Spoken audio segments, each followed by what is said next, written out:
16 April रोजी जालना शहरातल्या मध्यवस्तीमध्ये कदीम जालना पोलीस ठाण्याच्या हद्दीत अमीरनगर जुना जालना परिसरामध्ये वेश्या व्यवसाय करणाऱ्या अड्ड्यावर स्थानिक गुन्हे शाखेने छापा टाकला। यामध्ये पीडित महिलांना ताब्यात घेण्यात आले। ही कारवाई संदर्भात स्थानिक गुन्हे शाखेचे प्रमुख यांनी माहिती दिली। दरम्यान त्यांना ही गुप्त माहिती खबऱ्यामार्फत मिळाली। त्यानंतर अमीरनगर कुच्चरवाटा या परिसरात एक महिला वेश्या व्यवसाय करत असल्याचं समोर आलं। या माहितीवरून त्या ठिकाणी एक ग्राहक बनावट पाठवला आणि खात्री करून घेतली। त्या ठिकाणी छापा टाकला। 3 पीडित महिलांना ताब्यात घेतले, 3 पुरुषांना ताब्यात घेतलेला आहे आणि एका महिलेला देखील ताब्यात घेण्यात आले। त्यांच्याकडून 4 मोबाईल, एकूण 33,000 रुपयांचा मुद्देमाल जप्त करून त्यांच्यावर गुन्हा दाखल करण्यात आलेला आहे।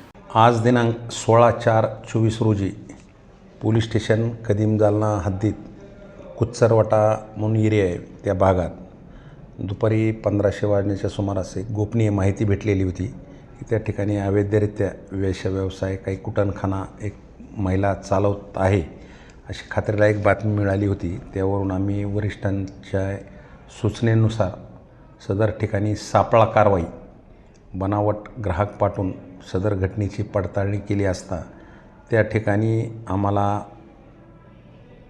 जे ठिकाण आहे त्या ठिकाणी एक जी महिला आहे जी कुटणखाना चालवते ती बाई स्वतःच्या घरामध्ये एक 3 महिला, पीडित महिला 3 आणि 3 पुरुष असे आम्हाला घरात मिळून आलेले आहेत।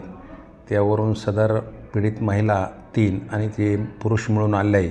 त्यापैकी अनिल जालिंदर मिसाळ मांडव्याचा राहणार आहे, बाळू दशरथ शिंदे हा बिडकींचा आहे, अल्ताफ शफीक राहणार संभाजीनगर जालना, हे असे लोक मिळून आल्याने आणि त्यांच्या ताब्यात 4 मोबाईल, काही कंडोमचे पाकिट आणि नगदी रुपये असा एकूण 33,610 रुपयाचा मुद्देमाल मिळून आलेला आहे।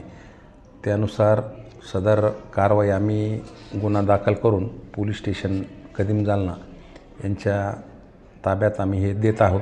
कारवाई सध्या चालू आहे।